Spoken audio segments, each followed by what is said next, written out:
Hey, Kimberly, we're going live. Who do you want to do a shout out to? Shout out to my two boys, Decky and Colty, who are too young to watch this right now, but maybe in 20 years they'll be on the interwebs and finding mom's old interviews. So I look forward to it. I love Love you shouting out guys. to the kids. Here we go. Yep.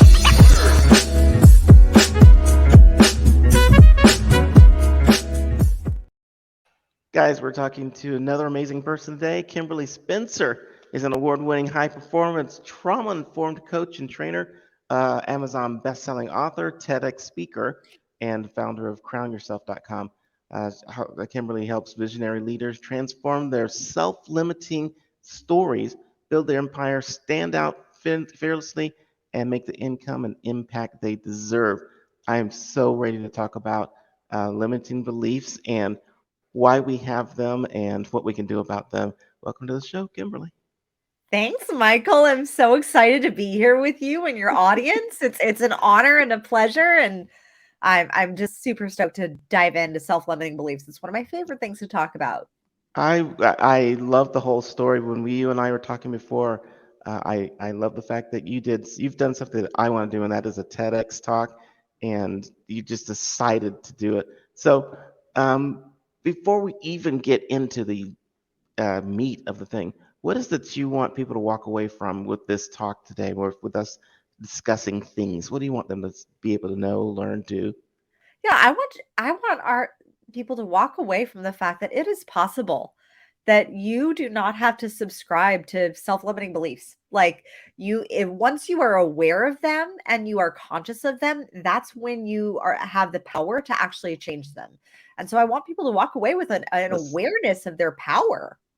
let's do something. I want to define self-limiting beliefs so that people knows what we're actually talking about, and they're not just guessing about what is a self-limiting belief. So self-limiting beliefs can be anything from I'm not worthy, I don't deserve it, to if I don't make $100,000 this year, then I'm not a success. Like, so it can be a belief of identity, of like how you identify, of what how you think you are, anything that precedes I am, to a belief of cause and effect. So this causes this. So if I have this, then that means this. If I have this, then that means that. So a self-limiting belief could be something as simple as like, if I yell at my kids, that means I'm a bad mom. That's Uh, a belief. Now, not necessarily is that true. Sometimes you have to yell to like get your kid who's on the other side of the park to be like, hey, right, get exactly. over here. Like you're too far. But does that mean that I'm ultimately a bad mom? No, I'm like yelling to get them to come here for safety. So, Exactly. looking at any sort of belief, any if then belief or any belief of meaning that in any way prevents you from living the life, having the dream, actually embodying the person you were put on this planet to be for the purpose that you have, that for the skill set that you have and that mission, Yes. anything that limits you or prevents you from achieving that or being that, that's a self-limiting belief. Now, it's not necessarily true that self-limiting beliefs are bad all the time, right? For example, we talked about before Queen Elizabeth. She had a self-limiting belief. Yeah. Yeah, I mean every belief is going to have a structure, right? So what every belief has, it has a limitation. You can have a belief of I am unavailable for anything less than profit and prosperity. Well, the structure, the limits of that belief are profit and prosperity. Now, that doesn't mean that's bad. That's actually quite a good belief to adopt. That was what I adopted about 4 years ago.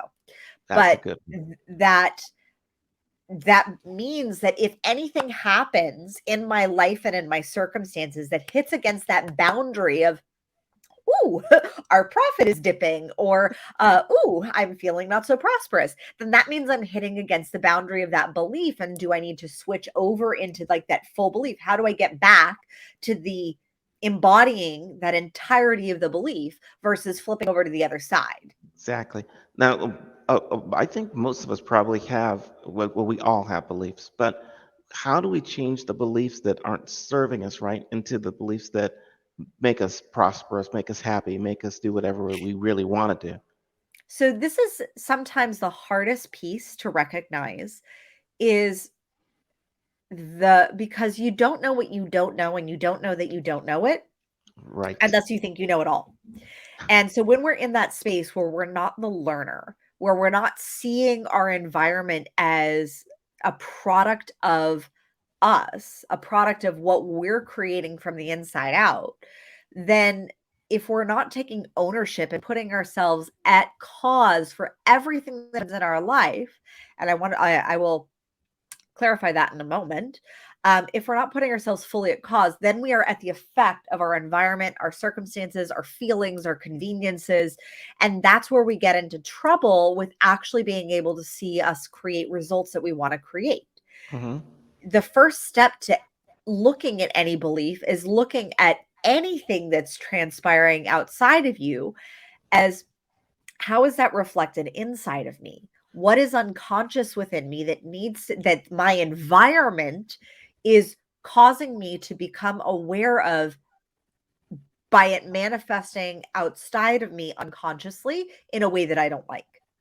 So Now, when is we that the play same thing though as like just wanting something to happen, or how do you ingrain it? That's what I so don't understand. wanting something to happen is very much more of a goal. So like you may want something to happen.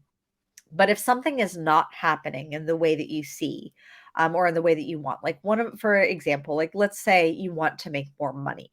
And yet in your environment, in what you're seeing, you check your bank account and it's a little low. And you check, like you look at the stocks and you're like, oh shit. and then you look at you hear, on the news, oh my gosh, this, recession.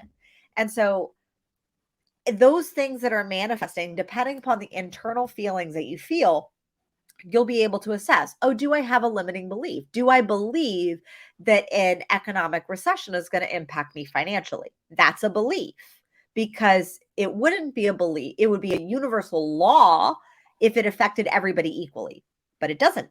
There, in the last Right. recession, that was when the biggest billion-dollar companies that we know today, Groupon, Netflix, all came to be during that recession. So there are people who profit and become very, very wealthy from times of recession, which means that it impacts people differently, which means look at the beliefs of how you're allowing. And that comes down to taking personal responsibility, which is not a sexy thing to do. How Mhm. are you allowing your environment to impact you? And And then, but I guess what is happening, and I think one of the things that, for example, people need to do, I've seen people, they're friends of mine, they are acquaintances of mine, maybe they've uh, gone to jail, and you'll see them go back to jail, the recidivism. They haven't changed their beliefs. So, what does that person need to do to change whatever's in their head so that they don't go back to jail, or so that the person who wins money doesn't go broke again? What yeah, is like happening lottery, there? right? Lottery winners, yes. So, like your example of someone going to jail, sometimes that can be a deserving, that can be a negative emotion of guilt about like what they've actually done, and thus they haven't been themselves. Our beliefs are constructed of both our thoughts, our feelings, and um, our perceptions of ourselves and Hmm. our perceptions of what we've also adopted and learned from the world around us. So I call it plagiarized programming. Like if you see, I love the story of there was a story of a man whose two brothers whose father was in prison and who was abusive and awful.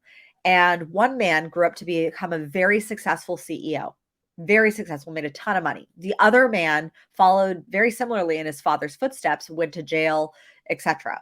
And when asked, like, what was the difference between, like, what caused them to be that way, both of them said, my dad.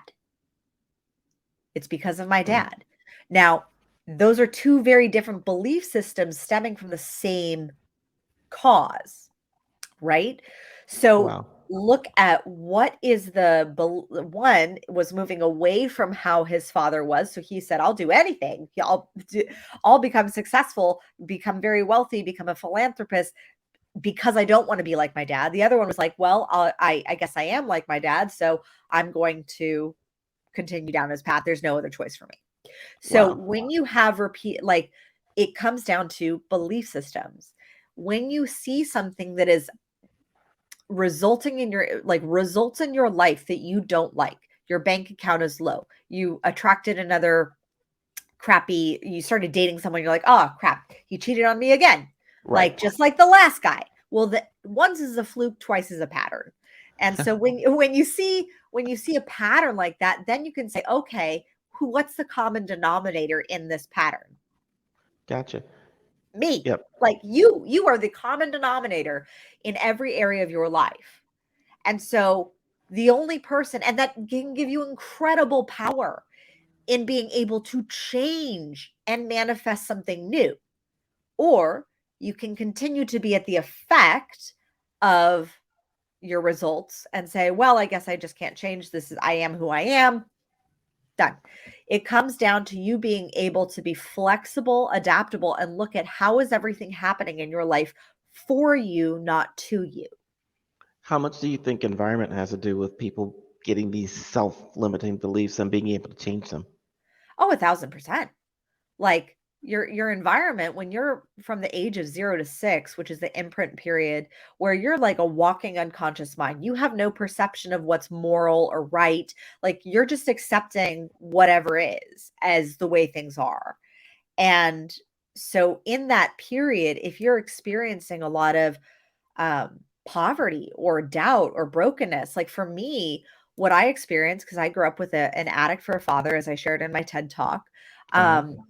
like the experiences that I grew up believing, what I believed was that I was broken, damaged, and a victim. That was based off of my experiences.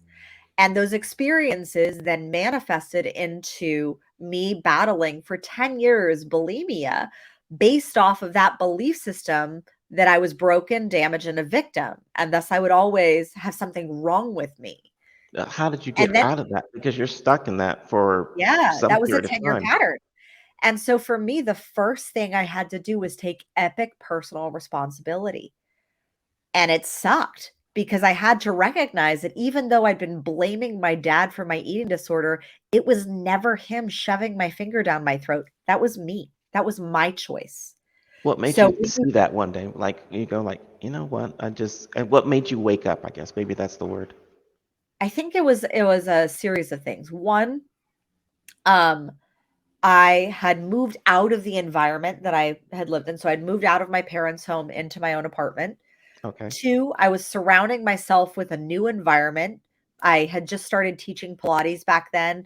I was 19 years old, and I was surrounding myself with different people. So when you start there's a quote that you are most like the five people that you surround yourself with. Yes. The five, and I like to equate that as it's not just the people that are you consider to be your best friends. I love my best friend from childhood. I see her twice a month, like twice a year. Like she at the same time, like we just have different paths. So I love her and I see her twice a year. That's just how our schedules work. So she's not Yes. actually somebody who's continuously impacting how I think, feel, and what I believe. Sometimes the people that you're listening to on podcast interviews, like yours, Michael, and on the news, maybe if you listen to the news, I turned off the news a long time ago. It's a Yes. yeah, it's a lot of fear porn, a lot of limiting beliefs, um, and that you are putting into your head. So sometimes it's a lot of who are you looking at? Who are you following on social media? Like those are the people that are impacting your awareness and your consciousness on a regular basis. So the second step of removing myself from my parents' environment, being surrounded by all different clients. I was then teaching 10 different clients 5 days a week. So I was surrounding myself with 50 new belief systems. So I Right. had removed myself from the belief system of like what I saw was survival. And our brains are not wired to thrive, they're wired to survive. And so we pick up on belief systems that will allow us to survive in the ecosystem that we have. And so if we want to change our who we are, we need to shift our environment, shift who you're hanging out with, shift what you're listening to, what you're putting into your ears, what you're putting into the environment of your own mind. That's why I love books and constantly reading books and new authors so that I'm constantly evolving what I put into my brain. But shift that environment and the ecosystem, and you will start to adapt.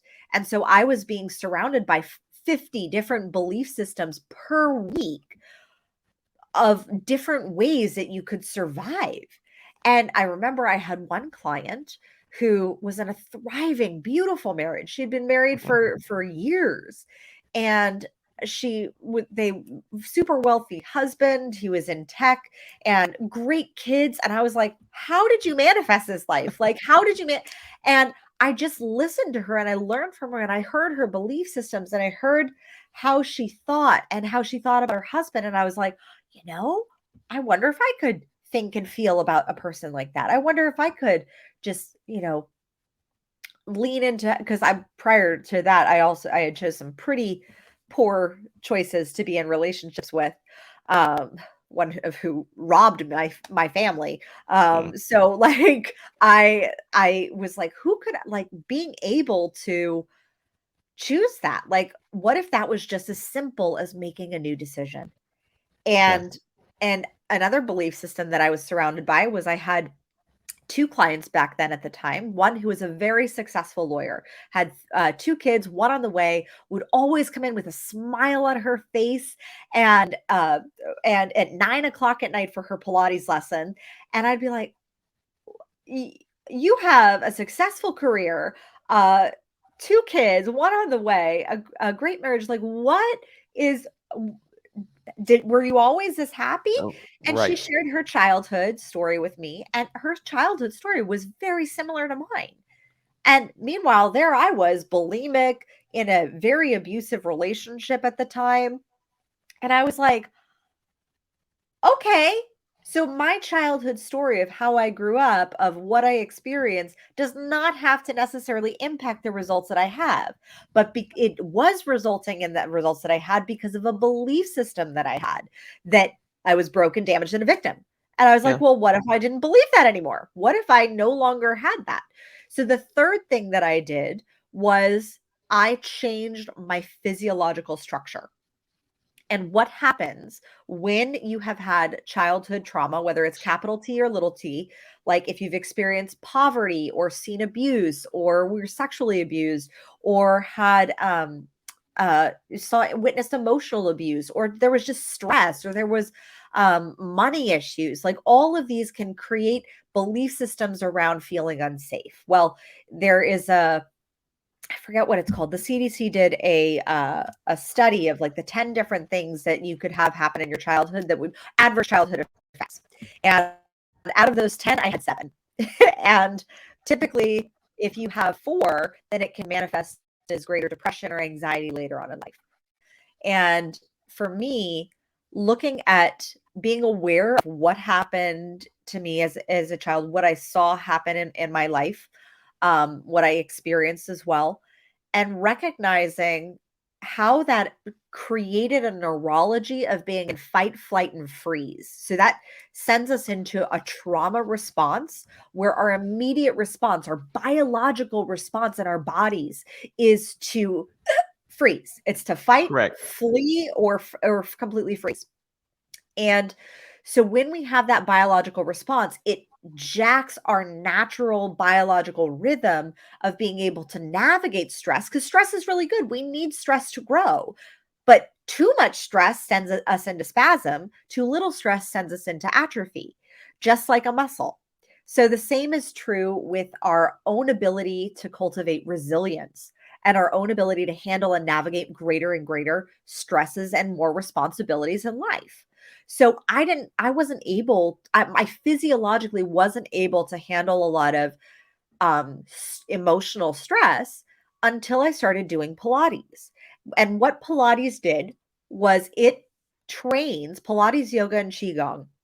They're the 3 forms of exercise that train your parasympathetic nervous system. You Uh-huh. have two different types of nervous system, and this is completely on a biological level to change your belief systems. Two different sets of nervous systems. You have your sympathetic, which is the fight, flight, freeze, and the parasympathetic. There is a belief sometimes that the sympathetic is bad. It is not bad. You really want to have the fight, flight, freeze if you're running away from like somebody who wants to hurt you.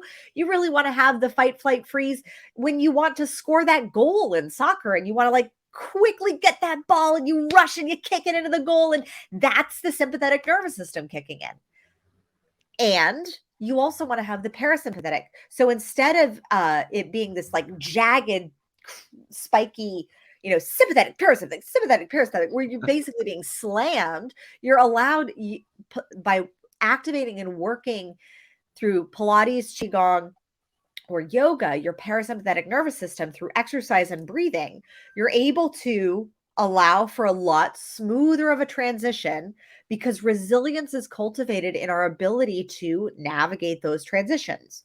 So belief systems can be changed. They also need to be biologically rehardwired and re-embodied in our bodies. So we need people to help us do these things. One of the things I think we haven't like pointed out specifically is the ability to make decisions, because unless you can make the decision to change these things, it's not going to happen anyway. So Yeah. how does one actually decide? How does one cut off all the other things that they are doing, want to do, and decide to go after the goal that you really want? Well, first is being very clear on what it is that you actually want to make a decision on. Like, do you actually want to, like, let's just use the example, make more money. That's a Yes. very common one. Make more money, lose weight. Like those are the two most common ones that I see. Um, do you actually want that? And then look at like most people are like, of course I want that. Like that'd be ridiculous not to want more money. But if if we don't get what we want, we get what we tolerate. So, are you tolerating being at an income level that is lower than what you actually want? So, you can get what you want, you can get what you need, or you can get what you tolerate. So, what are you settling for? Are you settling for anything less than profit and prosperity? Are you tolerating your basic needs being met? Are you tolerating a level of frustration of, oh, the bills again, and oh, this, oh, so the bank account is low again, simply because that's just what you're familiar with. So once you Right. identify what you say you want, do you want it or do you really want it? Because if And you really want it, you will do whatever it takes to get it. how do you get from thinking that you want it to I really, really want this? Because I hear people all the time talk about, oh my God, I want to be a millionaire, but the actions don't change enough because everyone's caught up in I've got to pay the bills this month. I need to go to vacation with the family. I need to do all these other things. What makes somebody go, no, I'm done with all that. I want to actually be a millionaire, and I'm going to start hanging out with people that are millionaires? What is the switch that flips? It is really an internal kinesthetic of looking at what are those like it's just like with losing weight. Most people want to lose weight because they think it will get them something that they don't currently have. And a lot of times that's an internal feeling. They think it will make them happy. They think it will make them more present. They think it will give them freedom. So instead, you actually have to flip the script and feel the feelings of happiness, feel the feelings of freedom, feel the feelings of being fully present in what it is that you're doing and not worrying about the bank account, not worrying about the bills, because that is how you start to shift the manifestation process. But most people think, oh, the belief, to go back to beliefs, if then beliefs, if I have $1 million, then I'll be happy. Right. Well, I know a lot of millionaires who actually aren't happy. So that's not necessarily true. What if you are happy, then you could have an easier path to making $1 million. How do you flip those two things? I so want like a little pill or a button that we can go, I'm flipping, I'm going to just be happy and then money will come. I'm going to flip the script and say, I'm happy and the weight will drop off. You How do decide. you flip that? You Decide. literally like you make a fully embodied decision. And what a decision means, as I said in my TED Talk, is to decide literally means to cut off any other possibility. Hmm. And thus, if you aren't, it doesn't mean that it's not going to take work. It doesn't mean that it's not going to take time. But when you make a decision, it's like, this is happening, period. Done. Like, this is happening. Like when my, Yeah. for example, think of it like when you put in an order for Amazon, right? You click the button that says buy now and you put in the order. You're like, this is happening. I'm going to receive my package. Well, what most of us do when we make a decision is then we go back and we check Amazon and maybe we cancel the order. Or maybe we're like, oh, I don't know. I shouldn't have spent the money. And then we go back and we Right. like try to cancel that order. Right. Or we think, oh, well, maybe, you know, maybe that's not what I wanted. Maybe it was something else that I wanted. So it can be as simple as just making that decision to click the button that says, yes, I want this. And then you trust that it's going to come. And if there's any work that you need to do along the process, like going downstairs to open up your gate for the Amazon delivery guy, like Yes. you do the actual work steps. And it's a very simplified example, but how you do anything is how you do everything. So when you put in an order with the universe of like, I decide to make $1 million this year, that's a decision. Yes. Well, that decision then puts into a ripple effect a series of actions and steps that you will have to take. Most people don't want to take them because it's inconvenient. Correct. So when you make, like, for example, it doesn't have to be hard. So when I made the decision to have a TED Talk, I made that decision 3 years before I actually had it, and I knew it would come. So I made that decision and I set up 3 folders of like what my TED Talks could be, what my, couple big ideas that I have of what I think could really be powerful topics. I reached out to some people. So I did the steps. I reached out to some people who were giving TED Talks and I asked, like, do you have space for another speaker? I did that process and then I responded to those emails. And the ones that said no, I said, okay, that's not right now. Maybe that's in the future. Maybe that's the following year. And Hmm. the ones that said yes, I waited, I trusted, and I kept on circling back to get a meeting with them, kept on circling back to get a meeting with them. And then 3 weeks before the TED Talk, they were hosting the TED Talk. I met with them and they said, do you think you could be ready in 3 weeks? And I said, holy crap. And initially, my initial gut response was to cut off that order. My initial response, my ego was so hating that the fact that it would only take, I had 3 weeks to literally write, craft, practice, and deliver a TEDx talk. Like, Yes. my ego was freaking the hell out. And I had a revelation of like, well, is it going to be 3 weeks or is it going to be another 3 years? So I said yes. And then I put in the work. I immediately hired a coach to work with me to help through the process. So I got support. I told my husband that he'd have to take on like full-time daddy daycare for 3 weeks so that I could practice and be prepared for our and managing 2 children and one 4-year-old and practically a newborn. I was very, very clear. I did the work and then I put in the practice and I did the steps. But the thing is I could have easily canceled that order by being like, I'll get back to that email later. I don't need to Yep. respond right now. Or, I don't feel ready in 3 weeks. Maybe let me just set it for next year. Well, if I had waited, if I had said, oh no, I don't feel like I'll be ready for this time, maybe next year. Well, now I'm in America. Like I no longer live in Australia. And Wow. next year is not, You know what? One thing that you said that's amazing. I think that you kind of went over it real quick. Is it was 3 years because most people go like, I want to be a millionaire, and they expect it to happen like, okay, maybe this year, this month. But you said 3 years before you could actually get to your TED Talk. Yeah. And I was just having a conversation with a former client of mine who just had a baby. And she's like, oh my gosh, Kim, like she's currently in between. She has a job that she has a freelancing business that she kind of likes, but doesn't really fill her soul. And then she has like business that really just fuels her soul that she loves. And I went through the same experience. I was a Pilates instructor. I had my own private studio in LA. And I was starting this business called Crown Yourself, all about mindset coaching and leadership and conscious leadership. And I started Crown Yourself the idea came in 2014. I didn't really actually do anything with it except for like go into massive amounts of debt until 2016, because I was constantly taking back the order of what I wanted to actually create because I was scared and had all these limiting beliefs. And then it took 2 years before I even closed my studio, my private Pilates studio.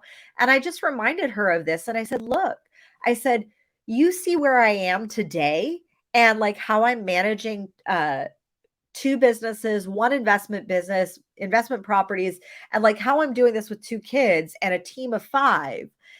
And I say, you see where I am today. And like, I just want to let you know, like, it took me 4 years to get here. You like, you just had your baby. Like when I first had my first son, Declan, I was working with him on my chest. I was dropping him off at my mom's to go for 4 hours so that I could go teach and still work my Pilates studio because I was doing both.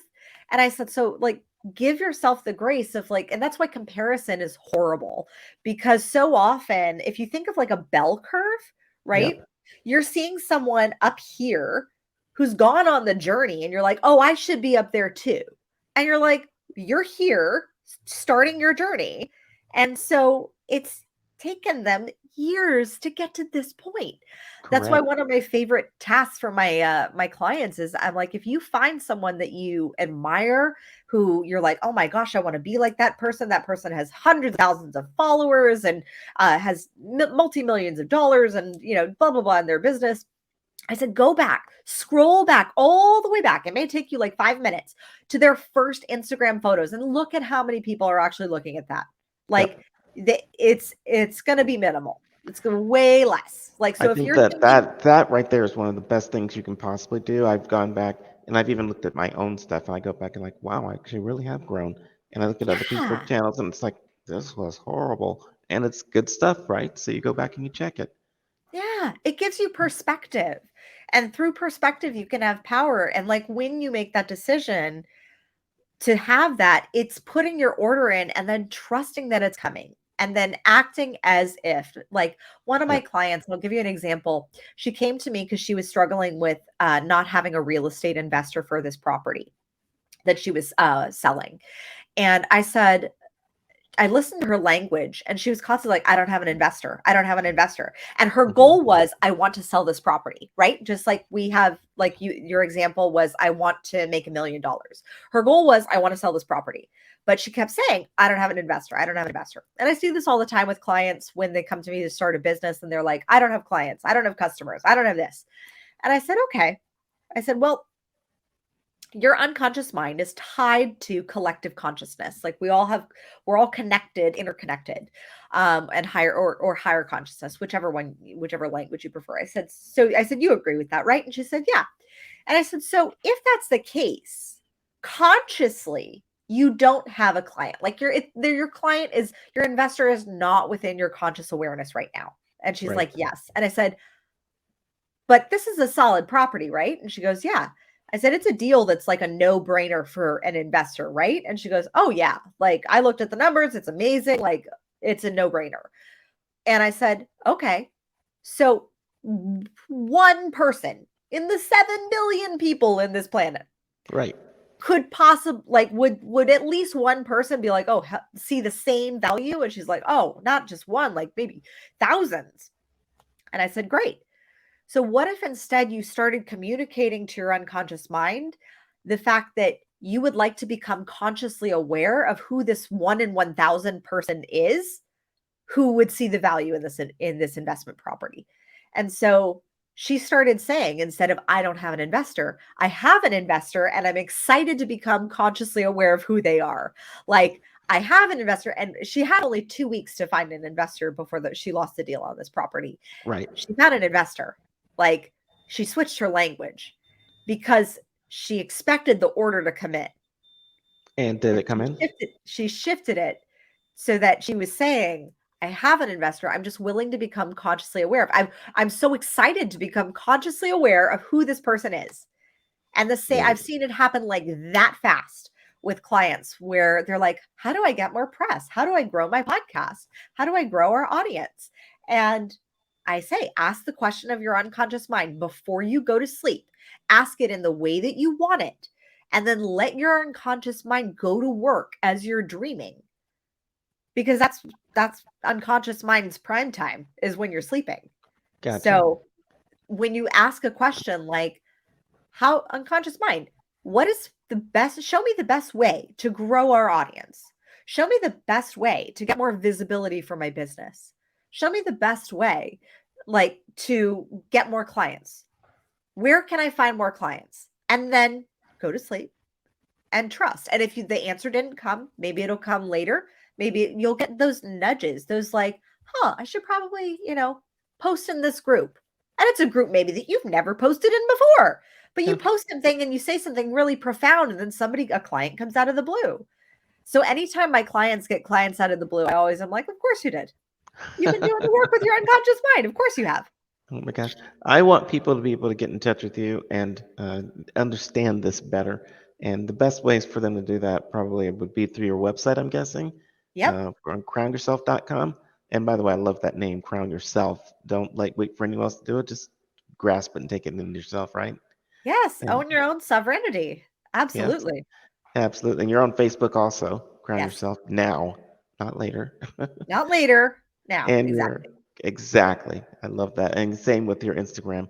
We are not messing around here. And I definitely have to have you back on here again. We still need to talk about decisions some more. We need to talk about this whole concept of changing your environment some more, getting rid of those limited beliefs, adding some new limiting beliefs. I'm excited to have it all happen. So you will have to come back again. Let me see. Consciousness. When is she coming back? I love that. Anytime. All right. Thank you very, very much, Kimberly. I will see you again soon.